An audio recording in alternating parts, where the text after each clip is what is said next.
Olá pessoal, tudo bem? Eu sou Arquimedes de Castro e estou de volta para mais uma edição do nosso podcast. Hoje é dia 23 de fevereiro. 23 de fevereiro é dia do Rotariano, dia da paz e da compreensão mundial e dia da sedução. E destaque, hein? Nesses tempos que estamos vivendo atualmente, quanto precisamos de paz e compreensão mundial. As pessoas estão cada vez mais incompreensivas, cada uma com um discurso próprio que ignora o sentimento do outro, que agride violentamente o seu semelhante, com o objetivo de vencer o debate, o discurso, de vencer diante da disputa de opiniões a qualquer custo. Essa dialética pós-moderna é incompreensiva e leva realmente à guerra, à disputa, ao desentendimento entre as pessoas. Infelizmente, essa é uma questão que nós temos que lidar na modernidade. O Rádio é Notícia, com Arquimedes de Castro.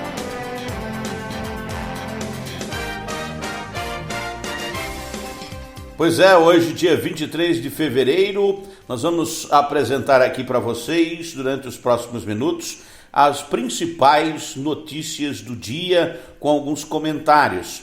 O podcast está aberto para a sua participação. Mande e-mail para arquimedesonofrio@gmail.com e participe ao vivo também mandando suas mensagens pelas nossas redes sociais. Vamos agora às manchetes. Fique por dentro agora do que está mitando na internet. As manias das redes sociais e os Trend Topics Web Repórter. Conectado via rede digital.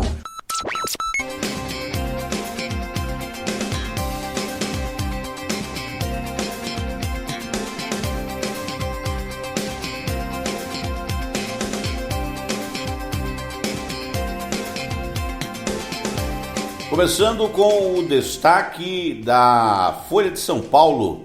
A Folha traz em destaque hoje que problemão, né? O mercado reage a Bolsonaro e indicadores do país derretem. Essa é a principal manchete do jornal hoje. Ações da Petrobras caem mais de 20% e derrubam outras estatais. Os investidores preparam uma ação coletiva. Destaque da manchete: o mercado reagiu mal à intervenção do presidente Jair Bolsonaro na gestão da Petrobras, escrevem os jornalistas da Folha de São Paulo. Enquanto investidores se desfazem das ações da companhia na Bolsa, casas, agências e bancos revisam suas perspectivas sobre os papéis da estatal. Ao fim do pregão, ontem, na segunda-feira, as ações preferenciais fecharam em queda de 21,5% e a R$ 21,45. As ordinárias com direito a voto despencaram 20,4%, chegando a R$ 21,55. O Ibovespa perdeu 4,87% e o dólar encerrou a sessão em alta de 1,30%, custando um dólar R$ 5,45. Outras estatais também sofreram. O Banco do Brasil caiu 11%, a Sabesp caiu também 11%. Em relatórios, o Goldman Sachs pôs em dúvida o plano de desinvestimento da Petrobras. E lembrando do histórico de intervenções que ocorreu em 2011 a 2015, justamente na gestão do PT. E o presidente tomou uma posição muito interessante. Ele disse que ninguém vai interferir, né? Mas ele afirmou isso após a intervenção. E o jornal destaca essa contradição presidencial. Ninguém vai interferir na política de preços da Petrobras, afirmou Jair Bolsonaro a apoiadores, enquanto as ações da estatal derretiam. Isso tudo é especulação. Mercado é rebanho eletrônico. É o discurso do vice-presidente, o Mourão, Hamilton Mourão. Ele tentando aí passar um pano na medida tomada pelo presidente da República, que está custando caro para a Petrobras. Os analistas de mercado especulam que a empresa perdeu nesse movimento que Bolsonaro fez de dizer que vai substituir um presidente. A empresa deve ter perdido entre 70 bilhões de dólares. Bilhões, né? Bilhões. Isso num dia. Na verdade, 3, né? Porque ele falou isso na sexta, a repercussão foi sábado, domingo e segunda, mas o mercado estava fechado, abriu na segunda-feira, foi quando pudemos aí medir objetivamente o efeito da decisão presidencial. Mas não foi só o fato de substituir o presidente da Petrobras. Porque substituir o presidente da Petrobras, qualquer presidente pode fazer, né? Ele indica, o conselho diretor da empresa vota, o sujeito vai exercer suas funções, seja lá quem for, se for aprovado pelo conselho, aonde o governo tem maioria. Então repare, não tem problema nenhum em trocar o presidente da Petrobras. O que o mercado financeiro não gostou foi a forma como a coisa aconteceu. E nós estamos, quando falamos do mercado financeiro, estamos falando aí em torno de 800 mil a 3 milhões de pessoas. Não são só empresas, são pessoas que investem no mercado financeiro e que, algumas, lógico, que tinham essa informação privilegiada se beneficiaram bastante, ficaram bilionárias, e as pessoas que não tinham essa informação viram o seu dinheiro derreter de uma hora para outra. Então afeta muita gente. Algo em torno de 800 mil a 3 milhões de pessoas, que é o que é o pessoal no Brasil que investe na B3, na Bolsa de Valores brasileira. Muitos brasileiros trabalhadores pegaram seu FGTS e transformaram em ações da Petrobras. Portanto, os investidores da Petrobras são também brasileiros, trabalhadores que pegaram seu FGTS e colocaram na Petrobras quando o governo deu essa opção de compra. E agora está todo mundo pensando que talvez não tenha sido um bom negócio. Porque como é que o governo vai tirar um presidente porque ele é vagabundo? Porque o que o presidente Jair disse foi isso. Diz que o Castelo Branco é um vagabundo, porque está há 11 meses em casa fazendo home office e não vai para a Petrobras fazer o seu trabalho, ou seja, não trabalha. Repare, como é que um presidente da República diz uma coisa dessa, de um empregado seu, mas não é um empregado qualquer, não é um carinha que troca os copos onde é servida a água para todo mundo. Esse cara é importante também, mas o presidente da principal empresa estatal do governo, uma empresa que dá lucro para o governo, a joia da coroa, a Petrobras, né, que tem um monopólio do petróleo no Brasil, uma das maiores empresas petrolíferas do mundo. E aí o cara diz, o presidente que eu nomeei é vagabundo. E ele passou 11 meses para descobrir que o cara é vagabundo. E o cara não é vagabundo, essa é a grande questão. É um executivo de altíssima linha, alguém muito importante que fez o que está fazendo na Petrobras. Até agora a gestão dele é excelente. Deveria ser reconduzido à presidência e está sendo retirado de maneira vergonhosa, humilhado e num momento, digamos assim, muito difícil. A aposta que o presidente da República está fazendo, está no direito dele, diga-se de passagem, de trocar o presidente da Petrobras, mas a aposta que ele está fazendo é caríssima. E tem um monte de problema acontecendo. Então, quando tem um monte de problema acontecendo, é melhor não causar um problema maior. Mas não é assim que age o nosso presidente. E outra coisa que vai dar grande problema também, manchete nacional, a PEC, a proposta de emenda constitucional que extingue o piso de gastos para a saúde e a educação. Uma versão preliminar do relatório da proposta de emenda constitucional emergencial, é assim que ela está chamando, PEC emergencial, prevê a extinção de valores mínimos a serem aplicados em educação e saúde. O fim do piso valeria para União, estados e municípios. O texto, que deve ser votado no Senado na quinta-feira, ainda essa semana, visa viabilizar nova rodada do auxílio emergencial a informais e desempregados. Você entendeu o que estão querendo fazer? É uma emenda constitucional, vão mexer na Constituição da República. A Constituição brasileira é uma das mais rígidas do mundo. Para mexer nela, é preciso votar 2 vezes nas 2 casas, com maioria de 2/3. Ou seja, tem que ser aprovado 2 vezes na Câmara, por maioria de 2/3, não é maioria simples, não é 50% mais 1. Tem 2/3, ou seja, a ampla maioria da Câmara e a ampla maioria do Senado precisam aprovar uma emenda constitucional. E a tramitação de uma emenda constitucional é mais demorada. Mas a opção parece que é essa. Um negócio que tem pressa, vamos fazer do jeito mais difícil.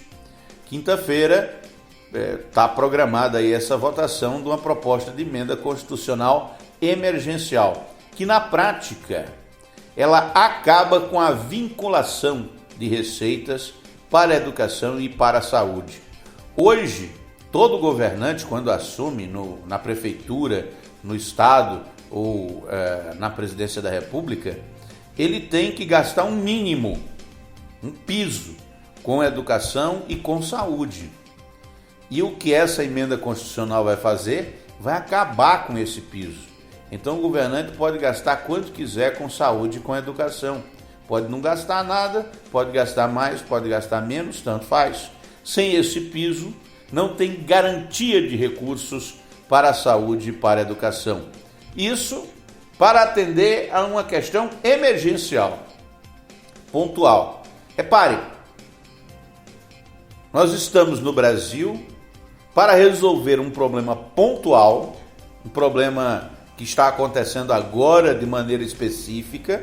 Nós vamos modificar a Constituição. A chance disso dar certo é muito, muito pequena. E há muita gente contra essa PEC, vai ter uma reação. Entretanto, o governo tem maioria na Câmara e no Senado para fazer essa estripulia. E quando o governo pode fazer alguma coisa, ele faz. É muito provável que essa PEC passe, mas se passar, vai causar um grande, imenso prejuízo para o Brasil. Isso, a meu ver, na minha opinião, há quem pense contrário e ache que essa é uma boa ideia. Acho difícil que isso venha a dar certo e que possa contribuir de alguma maneira.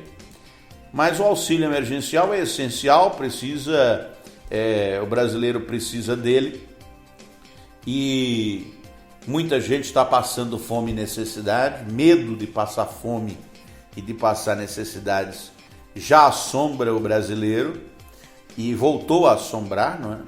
Passamos aí um pequeno período da nossa história com uma insegurança alimentar menor, ou com menor insegurança alimentar, mas devido às circunstâncias da economia, a desvalorização da moeda, a falta de um programa social eficiente a termos novamente insegurança alimentar e fome entre a nossa população de milhões de habitantes, de pessoas que vivem na miséria absoluta. E essa é uma questão muito importante. Talvez a questão mais importante do momento, depois da pandemia do novo coronavírus, que está matando 1.500 pessoas todo dia no Brasil. 1.000 a 1.500 pessoas todo dia morrendo de uma doença sem cura e sem controle. O contágio está aumentando, a vacinação está parada, totalmente, digamos assim, não tem vacinação, né? Não está havendo um programa de vacinação, nós estamos fingindo que está havendo. Porque agora tem 2% da população vacinada, ou menos. É muito pouco, não serve para nada essa vacinação. Só para proteger individualmente quem já foi vacinado. Mas não tem imunidade coletiva. E isso é um grande problema. Porque a doença vai permanecer sem controle durante o resto do ano. Portanto, as condições dadas para a emergência permanecerão durante todo o ano. E faltará dinheiro para financiar a educação e a saúde com a desvinculação das receitas da União.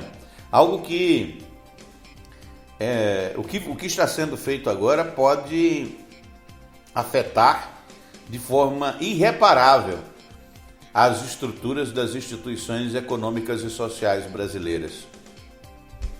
Não falta dinheiro para o auxílio emergencial.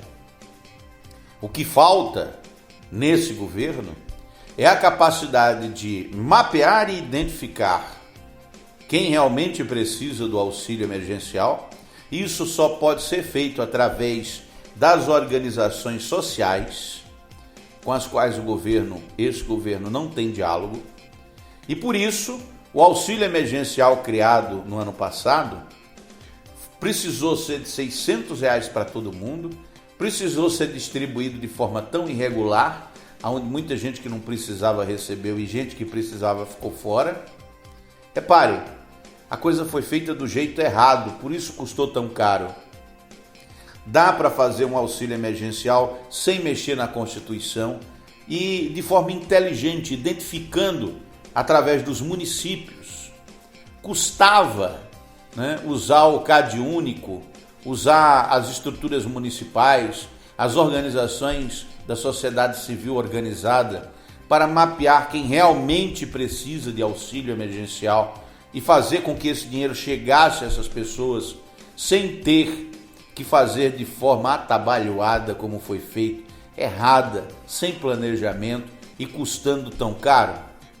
Essa é uma questão que pouca gente para refletir, mas que é preciso refletir sobre essas questões, para ver que o caminho que nós estamos trilhando é um caminho de desequilíbrio econômico. Nós estamos caminhando a passos largos para um precipício. As bases, a estrutura da economia brasileira está ruindo, está derretendo, e à custa de muito sofrimento e dor.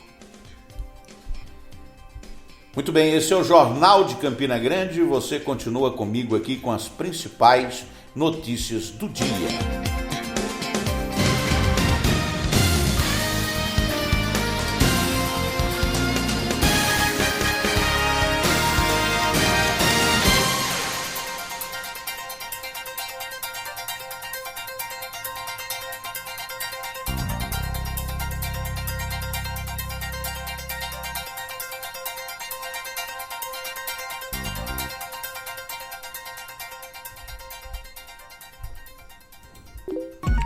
Fique por dentro agora do que está mitando na internet. As manias das redes sociais e os Trend Topics Web Repórter. Conectado via rede digital. O rádio é notícia com Arquimedes de Castro.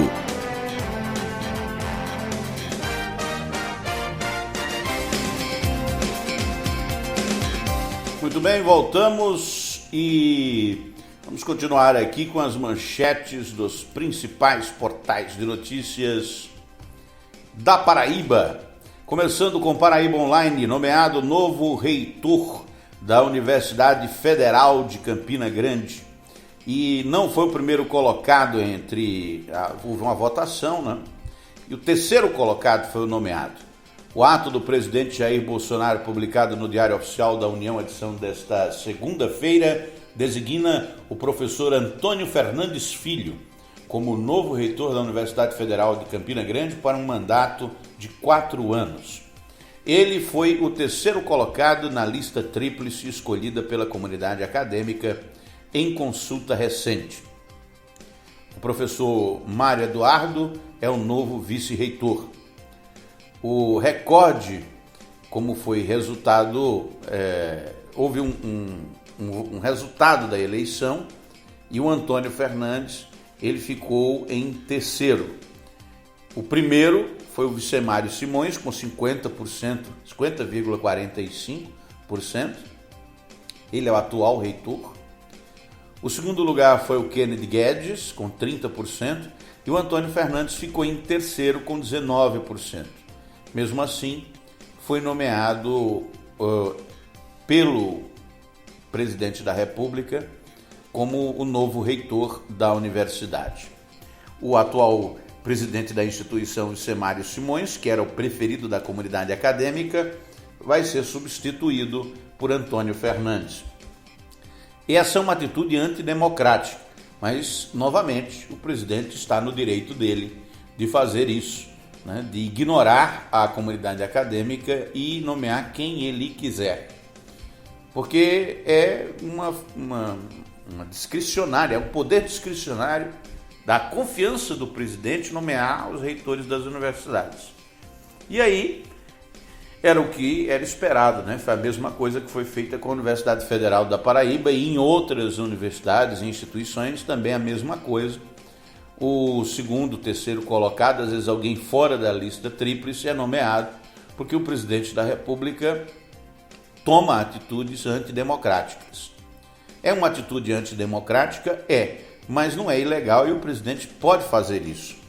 O problema é que isso causa efeitos na comunidade acadêmica e pode, inclusive, dificultar o funcionamento da universidade, porque é óbvio que aqueles que formaram maioria para a votação e escolha vão boicotar como puderem o novo reitor nomeado, por assim dizer, bionicamente. Esse é o principal destaque do Paraíba Online, que também traz a morte de um ex-secretário de saúde da Paraíba. Ele morreu nesta segunda-feira. Morreu o médico e ex-secretário de saúde de Campina Grande, da Paraíba, Nilton Figueiredo. Quem falou inicialmente sobre o desaparecimento do Dr. Nilton foi o também médico e professor da UFCG, André Brasileiro. E está aí registrado a morte do Dr. Nilton, que faleceu, né? E deixou aí uma história de vida, né? Porque há bastante tempo trabalhava como médico, homenageado pelos seus pares. Destaque do portal Correio da Paraíba. Também a questão da lista tríplice, né? O terceiro colocado, Antônio Fernandes Filho, foi nomeado, é destaque também no Correio. Cabedelo adota toque de recolher e fecha praias para conter a Covid. O CAD Único de Campina Grande tem horário de atendimento ampliado. Delegacias do interior da Paraíba funcionam com estruturas precárias. Nem parece delegacia, né? Delegacia devia ser um prédio bonito. É um prédio extremamente confortável, onde os policiais ficassem bem instalados, onde o cidadão, ao chegar, fosse bem atendido. Porque é um momento de muita fragilidade, né, quando o cidadão procura uma delegacia. Os prédios deveriam ser os mais belos prédios da cidade, até para impor respeito, né? Mas não são. São casebres, são lugares improvisados, As delegacias são os prédios mais feios das cidades. Talvez aí esteja grande parte da explicação do problema de segurança que todos nós enfrentamos. Gás de cozinha custa R$ 79,00, de 79 a 90 em João Pessoa. É o que diz o Procon de João Pessoa, que fez uma pesquisa. Destaque do portal Correio. Aqui em Campina pode estar até mais caro. Eu estou falando de Campina Grande, na Paraíba, fica a 100 km de João Pessoa. E vamos botar aí, né, que já está valendo R$100 um botijão de gás. É para isso que vai, mais ou menos, com a entrega, né? R$100. Estamos bem. Quando estava a R$35, a turma estava reclamando e queria trocar de presidente. Agora está custando 3 vezes mais. 2 vezes mais, né? R$100. Saiu aumentando, chegou em 100. Tá difícil, muita gente não tem condição de pagar isso não. E tá cozinhando a lenha, com álcool, fogão a álcool. Tá vendendo muito, porque as pessoas não têm dinheiro para encher o botijão de gás. Essa é a situação da economia brasileira. Esse é um dado que importa, porque quando a bolsa derrete, como derreteu ontem, quase chegando ao circuit break, é grave. Mas quando falta dinheiro para o trabalhador, não é dos empregados, é o trabalhador comprar gás, isso é grave. Muito grave. E a grande pergunta é por que os brasileiros estão tão pacíficos diante dessa situação? Destaque do blog Paraíba Rádio Blog, do Tiago Moraes. Paraíba registra 941 novos casos de Covid-19, 23 óbitos nas últimas 24 horas e ocupação de 76% nas UTIs. As UTIs estão lotadas em João Pessoa, no Sertão, aqui em Campina Grande está metade das UTIs, metade está disponível, metade está ocupada. A questão de um complexo de UTI, de unidades de terapia intensiva, quando ela fica lotada, é muito preocupante. Porque a unidade de terapia intensiva é o local onde as pessoas morrem. E metade de quem vai com Covid para a UTI morre.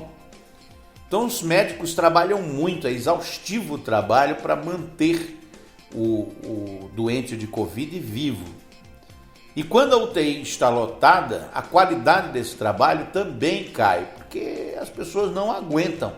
É um trabalho intensivo 24 horas por dia, o dia todo. E o doente de Covid passa 20 dias, 30 dias na UTI, precisando de atendimento intensivo o tempo todo. É muito difícil. Com as UTIs lotadas, se você adoecer, você morre. Porque não dá para esperar a UTI abrir. Doente de UTI ou é atendido ou morre. E essa é a questão a ser enfrentada em breve aqui na Paraíba. Não só aqui na Paraíba, as UTIs estão lotadas no Brasil inteiro. Aqui em Campina Grande é um verdadeiro oásis, né?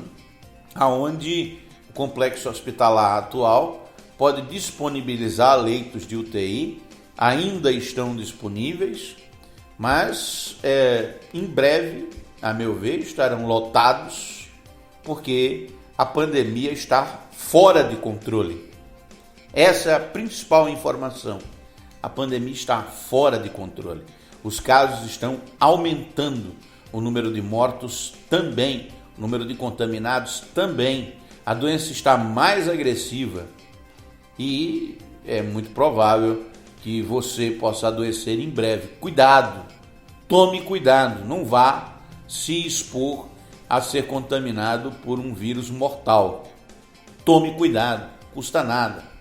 Você não quer morrer dentro de uma UTI sozinho, né? Ainda no Paraíba Rádio Blog, deputados aprovam o último projeto de João Henrique na CCJ e prestam homenagem O deputado João Henrique morreu de Covid-19. Ontem teve uma reunião na Assembleia e os deputados fizeram uma homenagem a ele. Esses são os principais destaques do Paraíba Rádio Blog. A Poliana Dutra é empossada como membro titular da Rede de Atenção às Mulheres Vítimas de Violência.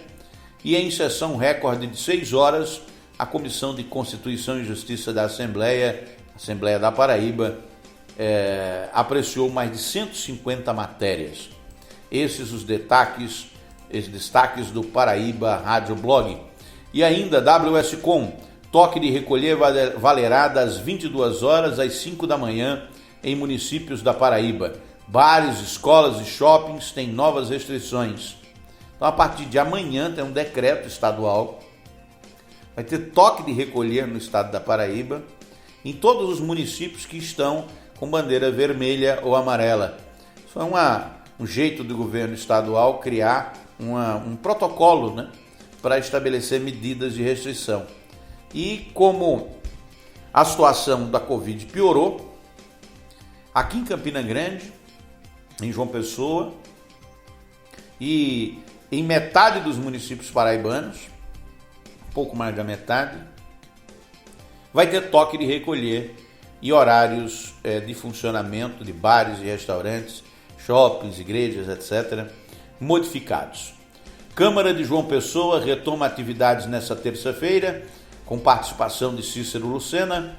Variantes de Manaus e do Rio circulam desde janeiro na Paraíba, é o que diz pesquisa realizada em João Pessoa, Ingá e no Conde. Combate à Covid-19, Justiça decide que João Pessoa pode vacinar todos os profissionais de saúde, mesmo fora da linha de frente. Eu acho isso um equívoco enorme, com todo respeito ao trabalho dos profissionais de saúde que estão envolvidos no combate direto à pandemia. O momento não era de vacinar os profissionais de saúde primeiro. Primeiro, o grupo de risco. O grupo de risco são idosos, entre 60 e 80 anos. É o pessoal que mais adoece, que mais morre de Covid. Se tem pouca vacina, tem que atender esse povo primeiro, porque eles são o grupo de risco. Eles são os que mais morrem. Se fosse uma doença que matasse crianças até 7 anos, né? Principalmente crianças até 7 anos, iríamos fazer o quê? Vacinar os idosos, os adultos, os profissionais de saúde, os militares, os juízes, os deputados, para depois vacinar as crianças? Não. Então, os dados são objetivos. Pegue aí qualquer métrica estatística etária, né? E isso está bem claro. O Conselho Nacional de Justiça tem os dados disso, de mortes, e as pessoas que mais morrem de Covid têm entre 60 e 80 anos. Esse pessoal que devia ser vacinado primeiro, e não outros. Primeiro esses, depois vem os outros. Vacina as outras pessoas. Mas os profissionais de saúde, primeiro de todo mundo, adolescentes sendo vacinados, estudantes de medicina, profissionais que nada têm a ver com o combate à Covid, só porque trabalham no hospital, ou porque trabalham num posto de saúde, ou porque trabalham numa secretaria de saúde. Repare que nós fizemos do jeito errado, muito errado. E aí estamos pagando o preço, né? Afinal de contas, todas essas decisões incorretas têm um preço a pagar numa pandemia com um vírus mortal de proporções apocalípticas, como esse tal de SARS-CoV-2, o novo coronavírus. O governador adianta pontos de decreto com toque de recolher e outras medidas restritivas. É o que destaca o portal G1 Paraíba. Aulas presenciais da rede estadual de ensino da Paraíba são adiadas. Hospitais de Campina Grande, ou melhor, da Grande João Pessoa, tem quase 90% de ocupação de leitos de UTI. A capacidade de João Pessoa de atender os seus doentes já está chegando ao fim e muitos pacientes estão sendo enviados já para Campina Grande de ambulância. Vejam só, a capital está mandando doentes para o interior. Justiça autoriza a vacinação dos trabalhadores de saúde de João Pessoa. Bolsonaro nomeia terceiro colocado na lista tríplice. Esses também os destaques de capa do G1 Paraíba. O blog do Max Silva traz como destaque a nomeação do reitor. O ex-prefeito, que é nomeado secretário adjunto da Prefeitura de Campina Grande, o ex-prefeito de Alagoa Nova, foi nomeado subsecretário de Agricultura. E esse é um destaque do portal. A suspensão de missas não afeta, por enquanto, paróquias de Campina Grande, diz o blog do Max Silva. O portal Mais PB traz a informação de que decreto na Paraíba prevê multa de 50 mil por desobediência. E o Estado espera aumento de casos de Covid na primeira quinzena de março, como efeito do Carnaval. É uma declaração, uma previsão feita pelo secretário de Saúde do Estado, o médico Geraldo Medeiros. O número de ônibus extras é ampliado em João Pessoa em horários de pico. Prefeitos querem comércio aberto com restrições. Ninguém quer fazer lockdown, porque essa palavra se tornou uma espécie de palavrão. Ninguém quer saber do lockdown. Deixa tudo aberto. Deixa aberto porque a gente resiste. Quer dizer, as pessoas ainda não entenderam o problema. E aqui há uma grande dificuldade, né? Como é difícil, no meio que nós estamos vivendo, na era digital das comunicações, como é difícil se comunicar com as pessoas.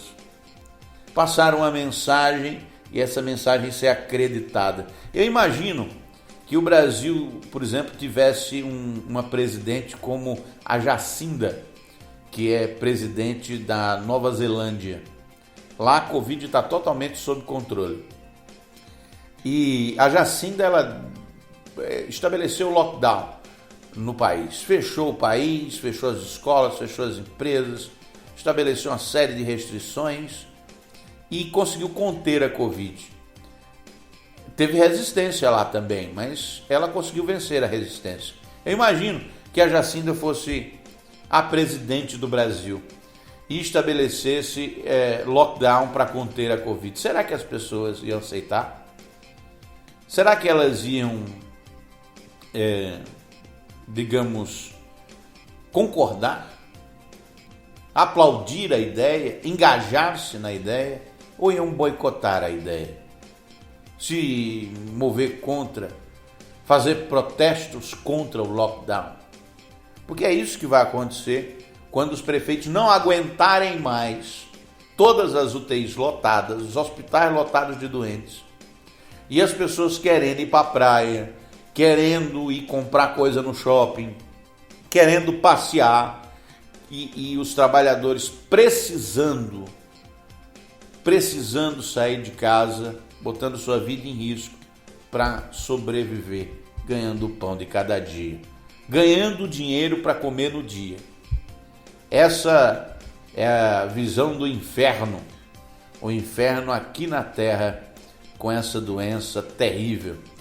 O Márcio Rangel, no seu blog, destaca: as cidades com bandeira laranja e vermelha na Paraíba terão um toque de recolher entre 22 horas e 5 da manhã. O site Realidade PB: desaprovação de Bolsonaro atinge 51,4%, é o que aponta a pesquisa CNT. A popularidade do presidente da República está derretendo. Ele que mudou bastante, né, depois que foi eleito. Disse que ia combater a corrupção, aí demitiu o ministro que simbolizava esse combate, o Sérgio Moro. Disse que ia ser um governo liberal e está para demitir o Posto Ipiranga, o ministro Guedes da Economia, o super-ministro, porque está numa peinha de nada para Bolsonaro ou o próprio Guedes pedir para sair. A desaprovação do presidente é reflexo de suas ações e muito provavelmente do combate que tem feito contra ele boa parte ou grande parte, a grande maioria da imprensa brasileira. Fonte 83, portal destaca: uma semana após internação, família mantém silêncio sobre saúde de Damião Feliciano. O deputado federal Damião Feliciano do PDT, o deputado paraibano, está doente e está internado, mas a família não informa a sua condição de saúde. Nova variante da Covid-19 circula na Paraíba e especialista esclarece sobre o processo de mutação. É o destaque do Fonte 83. Ora agora, portal aqui de Campina Grande traz como principal manchete: Sintab quer revogar acordo que autoriza aulas no modelo híbrido em Campina Grande. Um grande impasse entre os sindicalistas e a prefeitura. Secretário de Educação faz abertura do ano letivo com visita à escola no Pedregal. Esses os destaques de capa do Hora Agora. E para finalizar com o Jornal da Paraíba, novo decreto vai fechar bares e impor toque de recolher para 144 cidades. Bolsonaro ignora a ordem da lista tríplice e nomeia o terceiro colocado para a reitoria da UFCG.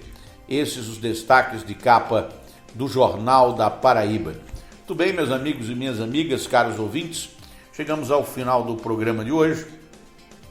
Nós estamos aí voltando ao podcast. Passamos um tempo longe do podcast e agora estamos retomando agora com o Jornal de Campina Grande. Eu quero pedir a você que participe desse programa, que mande mensagens para a gente, que através do chat você pode participar, basta acessar o Spreaker e você pode mandar mensagens de e-mail também pelo arquimedesonofrio@gmail.com. Me siga no Instagram, @arquimedesdecastro, e no Twitter, @arquimedespc. Eu quero finalizar com uma pequena reflexão, né, que tem a ver com esse instante que nós estamos vivendo de incertezas. E eu quero falar de uma incerteza, a incerteza de ter ou não comida na mesa hoje. Você tem certeza que vai se alimentar hoje? Isso nem passa pela sua cabeça? Você está seguro de que tem alimentação para você hoje? Você pode escolher o que você vai comer hoje? Então repare, você é um privilegiado. Milhões de pessoas nesse país, milhões, estão com dúvida. Não sabem se vão comer ou não hoje. Não sabem se vão ter comida para dar aos filhos. E não podem escolher.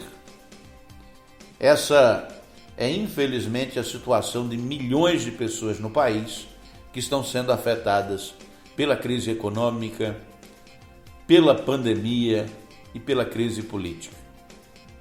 Nós estamos caminhando a passos largos para um Brasil que não queremos. O que faremos? Esperaremos as coisas melhorarem ou faremos elas melhorarem? É isso, pessoal. Grande abraço a todos e até amanhã.